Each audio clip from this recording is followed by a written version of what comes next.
अकोला जिला परिषद कार्यालय में स्वास्थ्य जांच शिविर का आयोजन किया गया। कार्यालय में कार्य करते समय महिला अधिकारियों एवं कर्मचारियों के स्वास्थ्य की जांच की गई। इस जांच के दौरान कर्मचारियों को उनका मेडिकल प्रोफाइल दिया जाएगा। महिला दिवस के अवसर पर 6 मार्च को जिला परिषद के महिला एवं बाल कल्याण विभाग द्वारा जिला परिषद की महिला अधिकारियों एवं कर्मचारियों के लिए स्वास्थ्य जांच शिविर का आयोजन किया गया। ये स्वास्थ्य जांच तहसील स्वास्थ्य अधिकारी डॉक्टर सायली कामरे, डॉक्टर रश्मि सरडे के मार्गदर्शन में छाया नवलकार, अनिकेत देशमुख, रश्मि देशमुख, ज्योति पवार, महेंद्र वानखड़े, वंदना पुंडे ने जिला परिषद की महिला अधिकारी व कर्मचारियों की ब्लड शुगर, थायराइड व अन्य स्वास्थ्य जाँच की। ये कार्यक्रम जिला परिषद परिसर में आयोजित किया गया। इस अवसर पर अतिरिक्त मुख्य कार्यकारी अधिकारी विनय ठमके, उप मुख्य कार्यकारी अधिकारी सामान्य प्रशासन दिगंबर लोखंडे, महिला एवं बाल कल्याण विभाग के उप मुख्य कार्यकारी अधिकारी राजश्री कौलखेड़े, जल एवं स्वच्छता विभाग के उप मुख्य कार्यकारी अधिकारी अनिता तेलंग,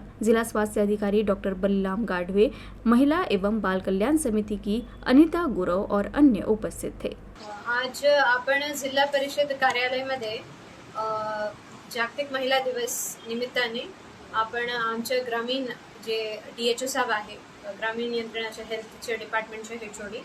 आणि आमचे सर्व जिल्हा परिषदचे विभाग प्रमुख मिळून आपण ठरवले होते की आमच्या जिल्हा परिषदमध्ये जेवढे महिला अधिकारी आणि कर्मचारी आहेत त्यांच्या बेसिक मिनिमम मेडिकल टेस्टिंग झाला पाहिजे आणि त्या दृष्टिकोनातून आज सकाळपासून आमचे 10 लोकांचे टीम आलेले आहे इकडे आणि कार्यालयामध्येच आपण त्यांच्या ऑफिशियल ड्युटीज डिस्टर्ब न करता त्यांचे बेसिक जे ब्लड टेस्ट आहे हे आपण घेतलेले आहे आणि त्यांचे बेसिक मिनिमम BP, शुगर आणि त्याचे लिपिड प्रोफाइल, थायरॉइड, बाकीचे सर्व जे टेस्टिंग आपण करू शकते त्यांचे एक सॅम्पल घेऊन आपण सर्व टेस्ट करत आहोत।